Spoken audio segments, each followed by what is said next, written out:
Hi everyone, a very warm welcome back to Mec-Tec.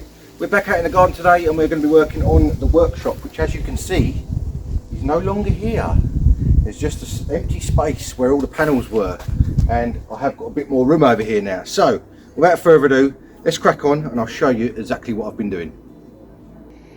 Rightio, next job on the list is going to be to modify the corner of this base slightly. As you can see, I've got my long spirit level on there and you can see the concrete is not bang on straight, it does bow out slightly. Now I was umming and ahhing about this for ages because I was thinking about maybe cutting the corner off, so because I don't want the wood butted up to the concrete and it rotting and all that sort of thing, and I think I'm going to have to do something like that. I'm not 100% sure how I'm going to do it yet. I've got a big angle grinder from my dad up in Norfolk that we used years ago when we did his workshop, and we cut all holes in the wall for the windows. So I've got a big angle grinder, but obviously it is limited to how deep the blade can reach. So I may have to do it in either a couple of little steps or sections, or I'm not really sure how I'm going to do it yet, but it's going to be quite messy and quite loud, I'm guessing. So yeah, this is the next predicament. I mean, I probably could have, if I knew I was going to do this, I probably could have not modified that quite so much, but it doesn't matter, it still fit around it, so it's no problem. I'm thinking maybe cutting the width of that spirit level off and seeing how far down I can get it, just to take it away from the front of the shed slightly, so that it won't be sitting right up close to it, and allow a bit of airflow and stuff like that for obviously drying the front of the shed out if it ever gets, when it rains and stuff, when it gets wet, you know. So that is what I'm thinking. So I'm gonna think about this for a bit longer, and when I get actually doing something, I'll come back to you and show you what's going on. Right, here we go. As you can see, I've marked a line down there with just a little normal pencil. You can see how far out that base is now. Now I've drawn a straight line all the way down it. So the plan is I'm going to get the angle grinder, cut all the way down that line as deep as I can go, then obviously cut in the side, get rid of that section, and then obviously do it again if I can, and try and get down as far as we can on that same line. We may have to sort of hammer and bolster it as we get a bit further down, because obviously I'm not going to be able to get the angle grinder in there straight the deeper it goes, because obviously this is going to be in the way unless I cut wider than I need to, if that makes sense, to allow me to then cut this bit out. But then I'm going to have cuts everywhere which look a bit naff, so I'm going to sort of have to play this one by ear a little bit and just sort of see how it goes, really. Let's crack on.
Rightio, after much cutting, grinding, annoying the neighbours, 3 of those diamond blades later, that is what I've got.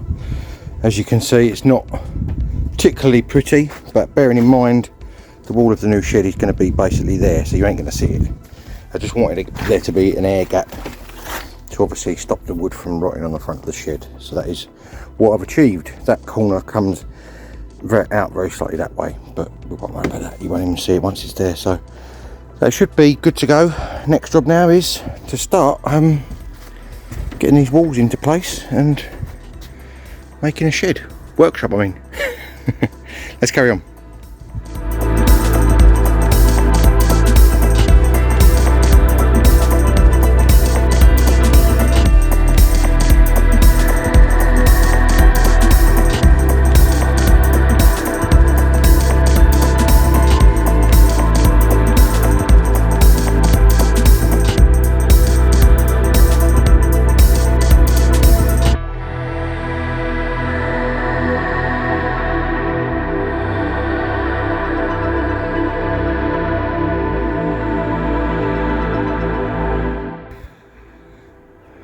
Right, there we go. That is the 3 walls up that have been painted and modified and all the rest of it. I haven't screwed them to the floor yet because I want to get the front on before I finally sort of screw it down in the position I want it.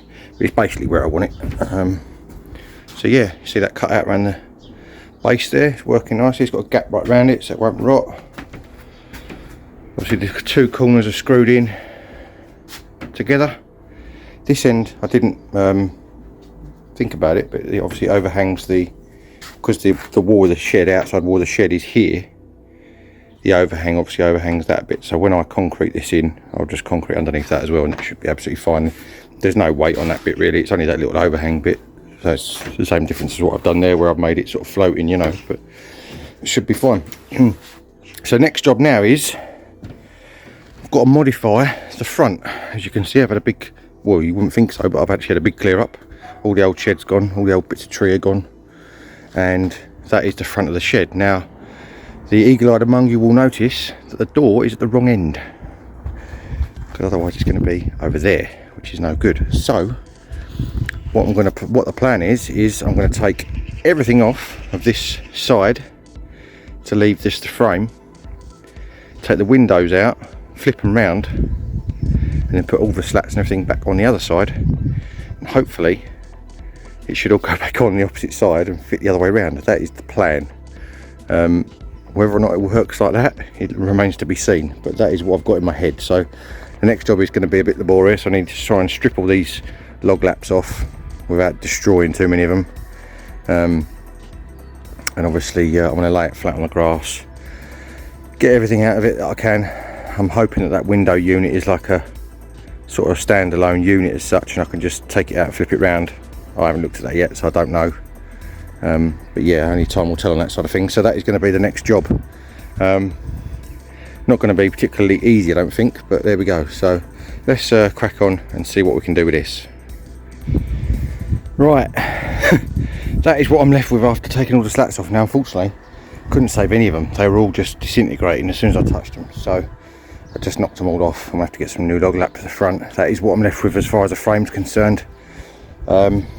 I'm not 100% sure what I'm going to use out of it yet, to be honest with you, because it is a bit past it.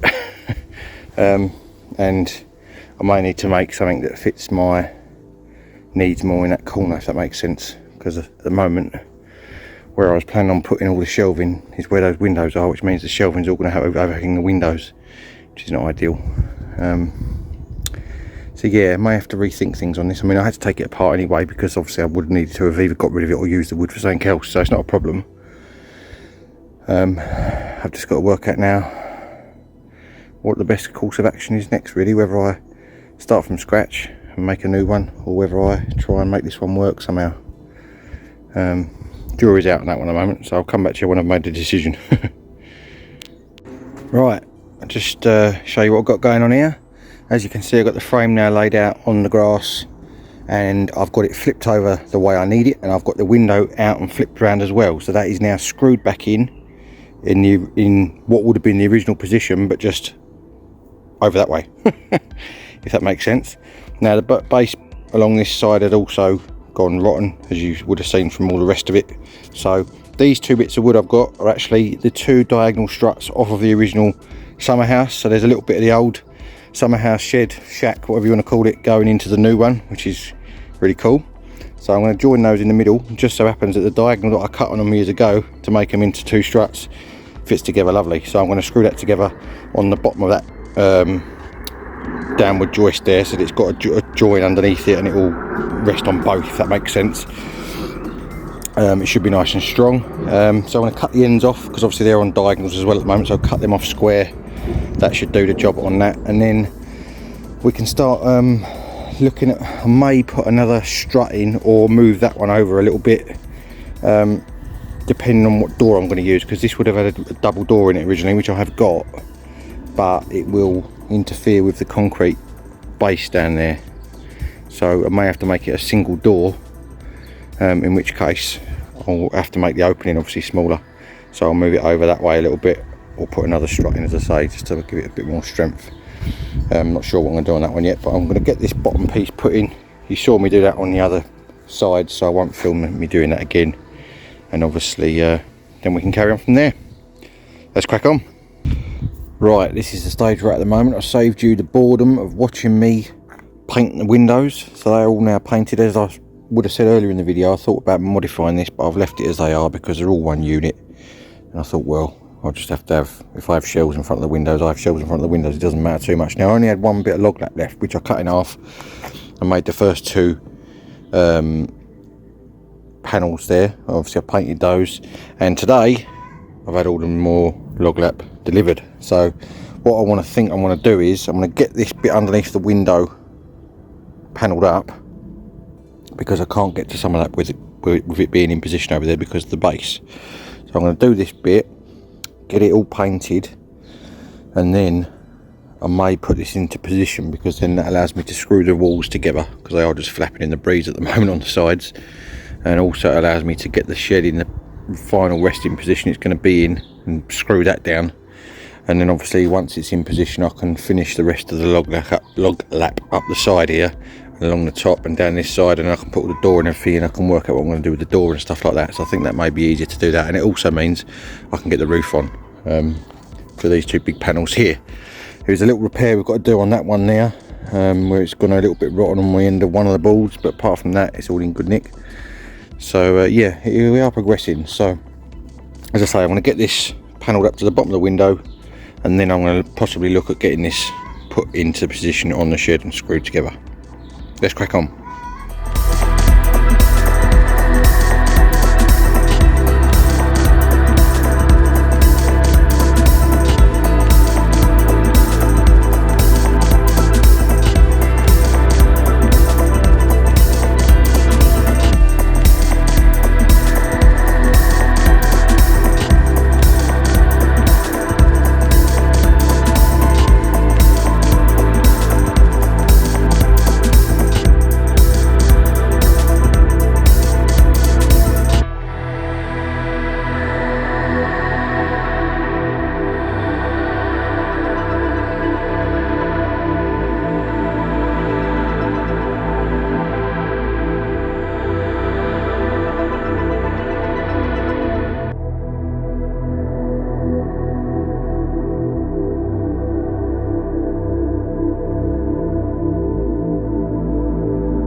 Rightio, there we go. That is the panel work done up to the bottom of the window. I'm now wondering if I should carry on going, because I'm sort of in a sort of flow as such, you know. I might carry on going, get all the, maybe even if I just did this side, that'd be a good start, wouldn't it? So I'm gonna crack on. You saw me obviously doing that. It's going to be the same again, but with small bits up the sides. And obviously when I get to the top of the window, I need to do one massive long bit right away along, which will obviously go across the top of the door. I may stop there just because I want to put the door frame in, and I want to put the door frame in situ, so I can see exactly where it sits and where I need to put stuff. So yeah, I'm sort of I'm in knowing which way to go now. There we go, let's carry on. And that is how we do that. There we go, so that is all the new log lap on there, all fitted. Some of it's painted, some of it's not, as you can see. I've cut around the top of the window on that one, so it's all one piece right the way along, and I've cut around the door on this one. Door frame's now in two, all the way down. I've cut obviously the diagonals across the top. You can see the top two are actually old ones. That's because I ran out of new ones, and those, lucky enough, when I was taking them off, those ones came off at the very top, no problem. I did recut them just so they were the right shape for where I wanted to put them, but they're all good. They're very fractionally different shape, but you won't notice that once it's all painted. They're right up underneath the eaves of the roof anyway, so that'll be absolutely fine. The windows have had 3 coats of paint. This lower section has had 3 coats of paint. Those 4 up that side have had 2, and the rest of them have had 1. So what I'm going to do is go over the rest of it that hasn't been painted yet with 1, just so I don't forget where I've got up to, if that makes sense. And obviously then it'll be all the same amount of coats all over then, so that will be absolutely mega. So yeah, that is the front side of the new workshop swapped around, complete. Let's hope it fits, because I've built this, the whole thing on the floor. I wasn't going to do that, I was going to build it in situ, but anyway, I found it easier to do it on the floor in the end, because I could prop it up on bits of wood and sort of make a workbench out of the work I was working on, if that makes sense. So it didn't have to be on sort of anything or supported by anything, you know. So yeah, it's come out really well, quite pleased with that. So I'm going to get that painted now, and then we can get it fitted to the front of the workshop, and then hopefully we can get the roof on. Woo!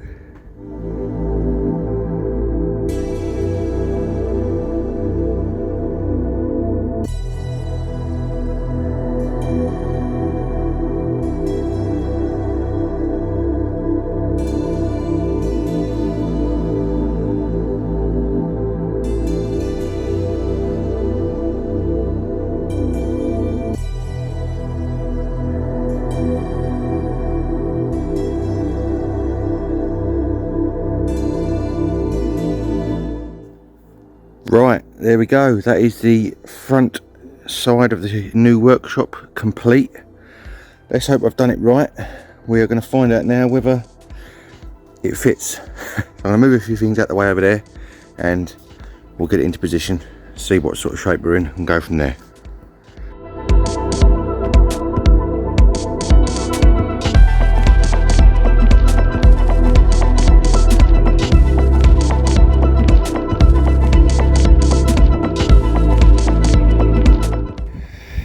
Right, there we go, it's in position.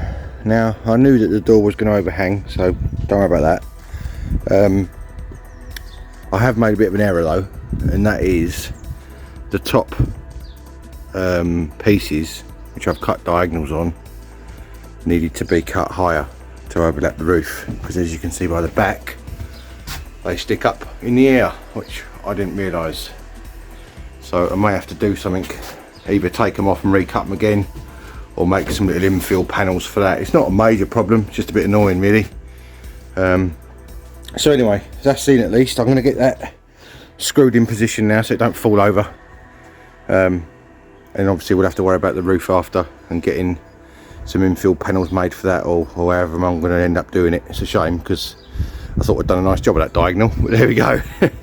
One of them things, I guess. I didn't know that it overlapped like that. I didn't check it, so my own fault, but there we go. So right, I'm going to get this screwed in before it falls over, because it's quite windy today.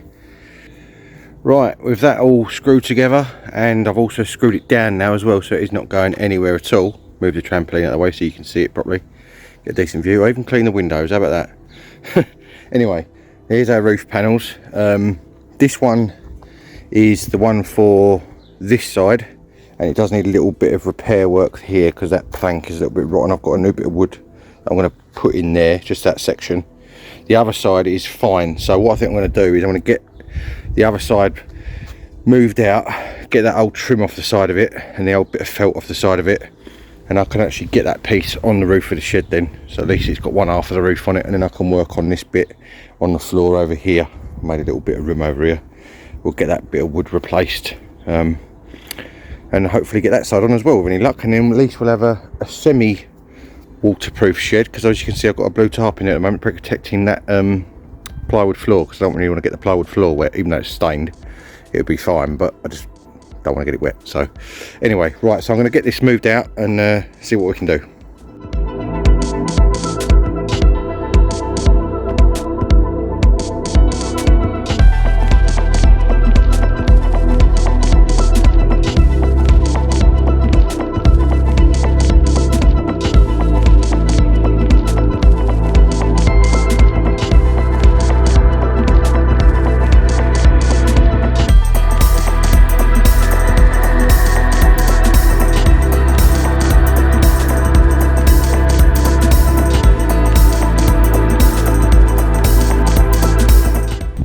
Right, that is one half of the roof up, as you would have just seen. Now I thought I'd actually cut these slats wrong on this side, but it turns out I haven't, which is lucky.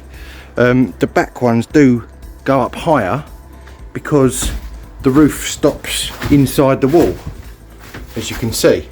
There is another one there that's got to go on, that's missing, which I've got to put back on. That fell off a lap on the outside, that is. I've put a new piece of wood on this end, as you can see, because that came off as well. That was floating about somewhere out there, and I thought, well, I've got some new stuff, I'll put some new stuff on, and I've screwed down a couple of the other planks that were just lifting slightly on the edges.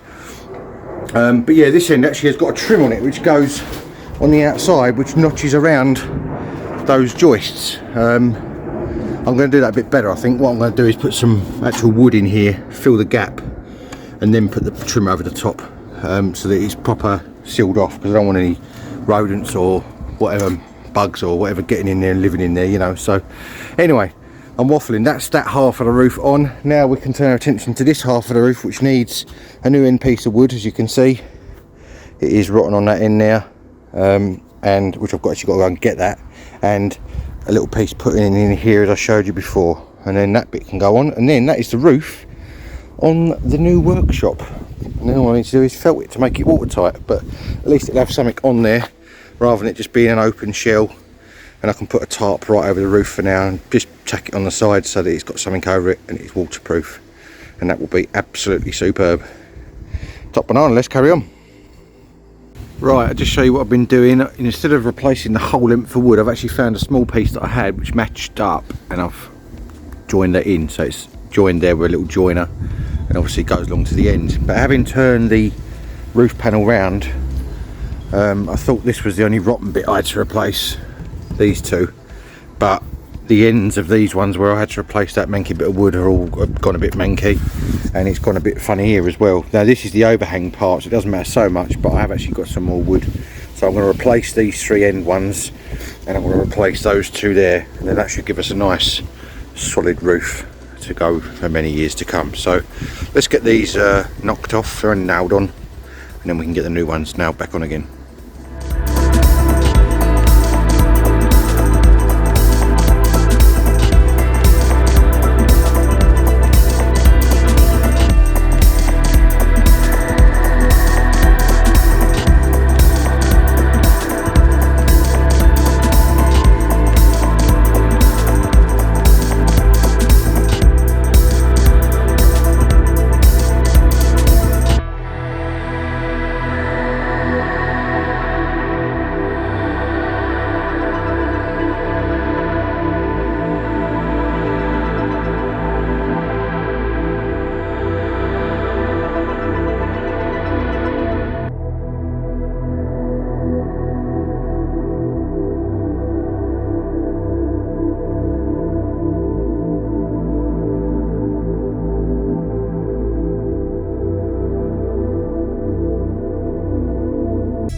Right, there we go. That is our 5 pieces replaced. That was pretty easy, painless. Just nailed them back in the same way with new nails, obviously.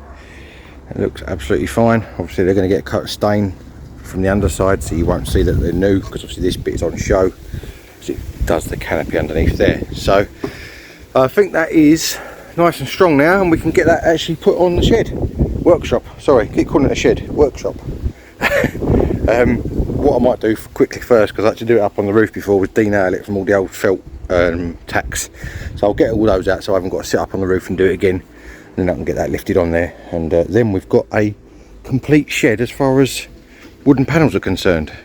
Lovely jubbly.